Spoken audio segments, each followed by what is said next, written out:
Pernah kebayang nggak ada bangunan yang dari awal emang dirancang untuk gagal? Nah, di pinggiran Jepang, bangunan semacam ini tuh beneran ada.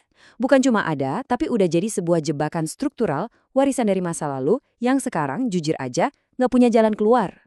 Dan ini kita harus garis bawahi, bukan salah penghuninya, bukan juga salah arsiteknya, ini masalah sistemik. Bayangin aja, sebuah filosofi desain yang dulu dianggap jenius, sempurna buat era pertumbuhan ekonomi, sekarang malah jadi bencana total di zaman di mana populasi Jepang justru menyusut. Oke, jadi pertanyaannya, apa sih yang salah sama desainnya? Apa yang bikin bangunan ini jadi jebakan maut? Yuk kita bedah bareng-bareng cacat fatalnya. Jadi konsepnya tuh sebenarnya simple banget. Lantai atas itu apartemen milik pribadi. Terus, lantai bawahnya itu pusat perbelanjaan atau mall yang rame. Nah, ini yang disebut arsitektur pemisahan vertikal. Kedengarannya oke kan? Masalahnya, model ini dibangun di atas satu asumsi besar yang ternyata salah total. Nah, disinilah bom waktunya meledak. Dulu di era pertumbuhan ekonomi, ya jelas toko-toko di bawah itu untung besar. Keuntungannya bisa buat nanggung biaya seluruh gedung.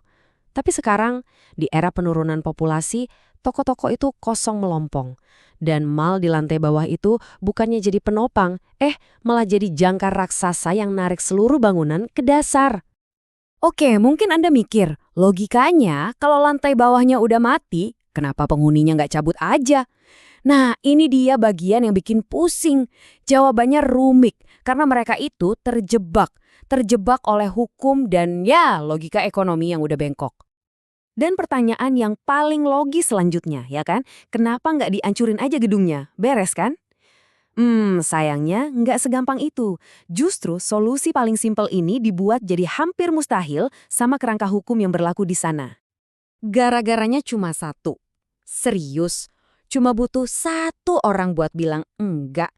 Menurut hukum kondominium di Jepang, kalau mau renovasi apalagi menghancurkan gedung, Anda butuh persetujuan 100%. Semua pemilik harus setuju. Kebayang nggak susahnya? Apalagi kalau banyak penghuninya lansia yang, ya wajar aja udah nggak mau pindah kemana-mana. Ini sih misi yang mustahil. Dan inilah yang akhirnya terjadi. Para penghuni ini kejebak di dalam kita sebut aja neraka pemeliharaan. Coba bayangin, pendapatan dari toko di bawah itu nol. Tapi biaya operasional, lift, akses sentral, listrik, tetap jalan dan nggak berkurang sedikit pun. Terus siapa yang nanggung? Ya para penghuni lantai atas. Beban ini sepenuhnya nimpa mereka, bikin defisit keuangan yang makin hari makin bengkak. Jadi makin lama mereka bertahan di sana, makin dalam juga lubang kubur finansial yang mereka gali sendiri. Oke, karena nggak ada satu solusi ajaib yang bisa nyelesain semua masalah ini, kita harus mikir kayak dokter di UGD. Kita harus melakukan triase, memilah-milah kasusnya. Ada 4 skenario utama nih buat nanganin bangunan-bangunan kayak gini. Tergantung separah apa kondisinya. Jadi, dari tabel ini kita bisa lihat peta jalannya. Pilihannya itu macam-macam. Mulai dari yang paling lunak kayak sekadar menunda kematian dengan ganti fungsi, sampai solusi yang paling radikal, ubah total hukumnya biar bangunan itu bisa dilikuidasi, alias dihancurkan selamanya. Yuk kita bahas skenario pertama. Ini buat area yang populasinya untungnya masih lumayan bertahan. Di sini, tujuannya udah bukan lagi cari untung gede-gedean, lupakan itu. Tujuannya sekarang cuma satu, meminimalkan kerugian. Ini soal bertahan hidup, bukan soal berkembang. Jadi, alih-alih diisi toko, lantai bawahnya disulap jadi fasilitas publik, misalnya klinik, panti jompo, atau kantor cabang layanan pemerintah. Kuncinya di sini tuh simpel, cari penyewa, siapapun. Bahkan kalau mereka nggak bayar sewa pun nggak apa-apa, yang penting mereka mau ikut nanggung biaya pemeliharaan. Ini tuh intinya cuma strategi buat membeli waktu, buat nunda kematian bangunan ini beberapa dekade lagi. Oke, sekarang skenario kedua. Ini buat kasus yang lebih parah, di mana penurunan populasinya udah nggak bisa dihindari lagi. Strateginya, jujur agak brutal tapi sangat logis. Terima aja kenyataan bahwa ruang komersial di bawah itu udah mati, titik. Dan sekarang waktunya melakukan operasi bedah buat memotong bagian yang udah jadi penyakit. Prosesnya ini disebut eutanasia bangunan. Sangat pragmatis. Jadi pertama, lantai bawah itu ditutup total, disegel. Terus, sistem-sistem vital kayak air dan listrik itu jalurnya diubah, dipisahin biar cuma melayani lantai atas yang masih dihuni. Zona keamanan kebakarannya juga diubah, Kenapa? Biar lingkup inspeksi dan perawatannya jadi lebih kecil, lebih murah. Tujuannya cuma satu, hentikan pendarahan finansial ini dengan cara mengamputasi bagian bangunan yang emang udah mati. Lanjut ke skenario 3. Nah, yang ini fokus buat ngatasin masalah paling pelik. Gimana caranya bikin puluhan pemilik yang beda-beda kepala jadi satu suara. Ini kan yang bikin macet dari awal. Solusinya ternyata adalah dengan menyatukan kendali. Jadi, daripada pusing ngurusin teka-teki kepemilikan yang super rumit, mendingan ciptakan satu entitas tunggal yang punya kuasa buat ngambil keputusan.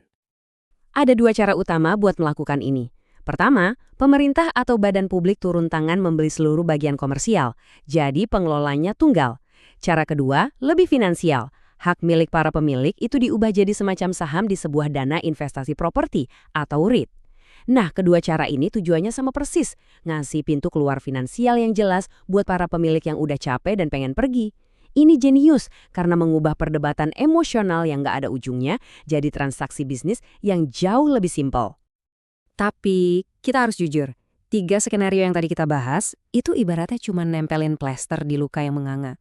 Mereka cuma memanage masalah, bukan menyembuhkan akarnya. Kalau kita mau solusi yang permanen, bener-bener permanen, kita harus berani melakukan sesuatu yang jauh lebih radikal. Kita harus ubah aturan mainnya dari dasar. Maksudnya apa? Ya, reformasi hukum besar-besaran. Misalnya bikin pengecualian khusus dalam UU kondominium, jadi di daerah yang populasinya menyusut, cukup suara mayoritas aja buat ngebongkar gedung, nggak perlu 100% lagi. Terus, pemerintah juga harus bikin sistem buat ngambil alih real estate negatif ini. Logikanya emang kedengaran keras, tapi ini perlu. Kenapa? Karena biaya sosial dari membiarkan bangunan-bangunan ini membusuk dan jadi hantu, itu jauh lebih besar daripada biaya buat ngebongkar mereka sekalian. Pada akhirnya, semua solusi teknis tadi itu nggak akan ada gunanya tanpa satu hal yang paling penting, pergeseran cara berpikir. Pergeseran paradigma. Krisis ini, mau nggak mau, maksa kita semua buat mikirin ulang arti sebenarnya dari kata-kata yang kita anggap sakral, kayak aset atau kesuksesan.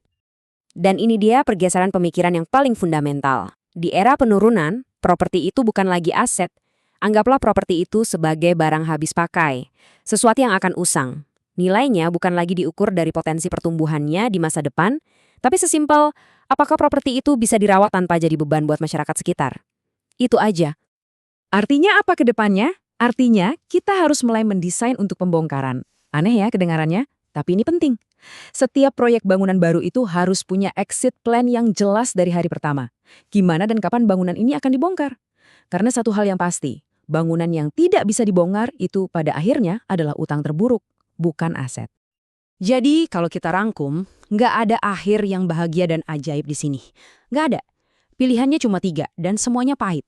Tunda, susutkan, atau likuidasi. Cuma itu. Satu-satunya hal yang masih bisa kita kendalikan adalah waktu.